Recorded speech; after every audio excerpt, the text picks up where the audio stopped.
Kanye. Y'all killed Kanye. Yeah, but you know what? I love Kanye. You know, and people are mad at him. You know, what he's doing is wild, but, you know, when you see a homeless person in the street and they talking to themselves, you can't be mad at them. Something wrong. They sick. Right. Kanye, something wrong with him, you know? And people, I don't listen to the homeless man yelling stuff and think, oh, he mean that? Right. He don't mean that. It's just coming out. Right. Right? So somebody needs to grab him.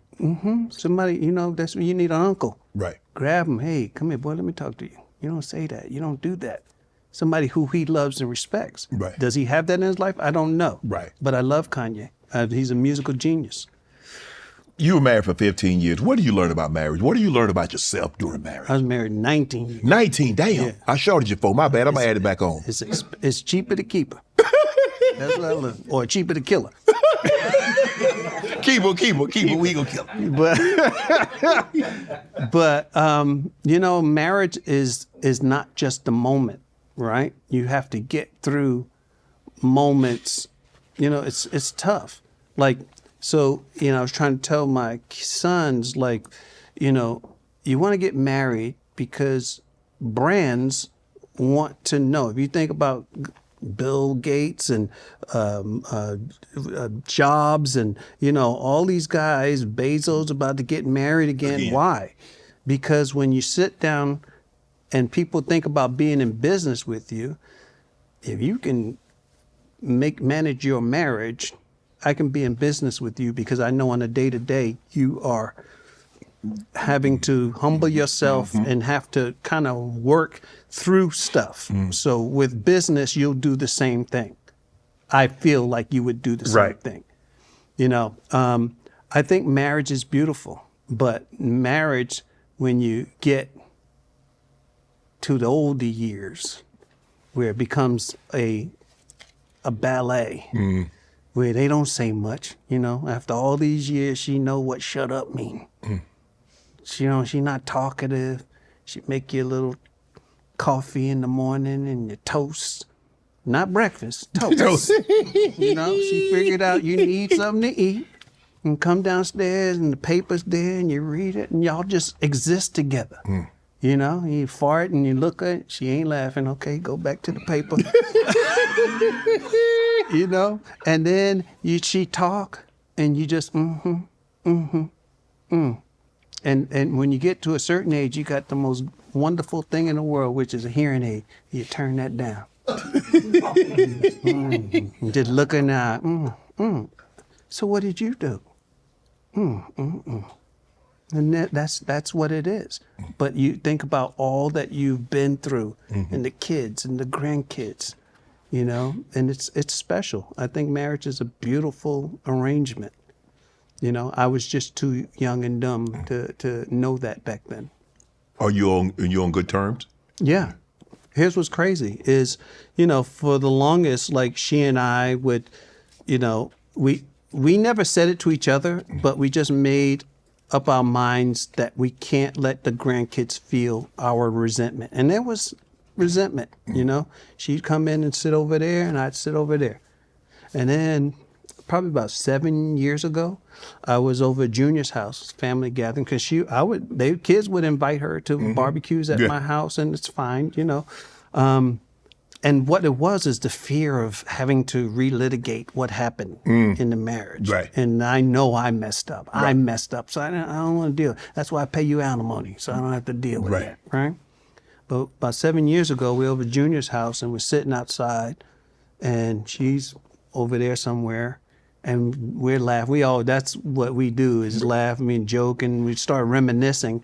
And then she came and sat right next to me and started chiming in. And then we were talking about, she brought up a story and I was like, remember. And the kids were like, talking. But I could feel all the tension just leave. Dissipate. The relationship changed. I love her. And I was able to say, I love you. And she says that to me. When we see each other, I care for her. I don't want nothing bad happening. Right. You know, and it's maturity. Right. You know, And she said the last week when I saw her, she's like, we did good by the kids, right? Mm-hmm. And we high five. Yeah. Wow. So what's the dating life like for? Because I need, I'm headed towards 62, bro. I don't date. I'm happy. You happy? Mm-hmm. I wake up in the morning like a kid. You run outside and you come home smelling like pennies. I could do whatever I want to do. There's peace in my house. Right. I don't have to. Hey, we good? You all right? You need anything? Yeah. I could not. I've been by myself too long. You set in ways then, huh? Mm-hmm. So you ain't getting married no more, huh? No. I never say never. Right. Because if some woman can climb over the wall of resentment and the bile that I have in my all the stomach, checks you done had to write. Yeah. For 25 years, I've been writing checks. Alimony. If she can come out, she was sent by God. That's a superhero. Hold on. This can't be true. That you dated the same woman as your nephew once? Yeah. I was in love with her. That's the thing. Come on, you ain't never did. Hell no, I ain't never did the that. Jackson 5. No.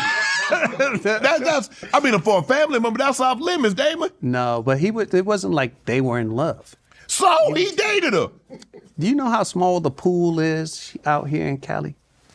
Yes. The dating pool? And this was probably, 2001. Did you know her originally? Did she know originally that? Yes, when I met her. So I got divorced and I was by myself for 2 years. Right. Right? And then I saw her and I was just like, oh my God, I'm in love. And I found out my nephew had dated. I'm like, what's up with that? He goes, that's you. I was like, okay, pass the Cavassier. Let's go. I ain't drinking that now. Yeah. And I went ahead and I fell in love. And it was okay. But it's just. They clowned you, didn't they? Yeah, family gatherings is awkward. Yeah.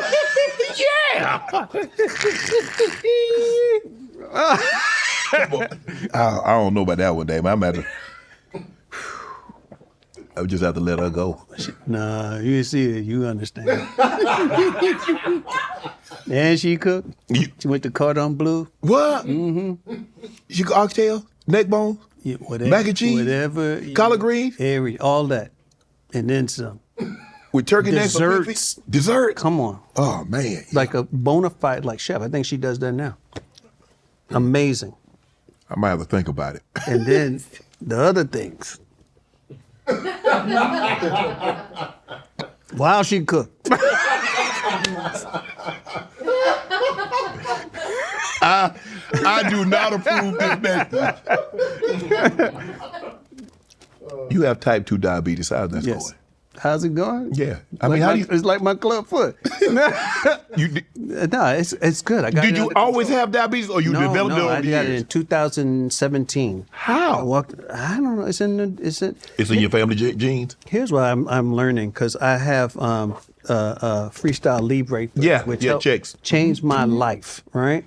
And what it is we eat stuff and you don't know what's good or how your body is breaking it down, right? Mm-hmm. So this gives me, I got the glucose monitor and I can look at it and I know where I'm at all times. Mm-hmm.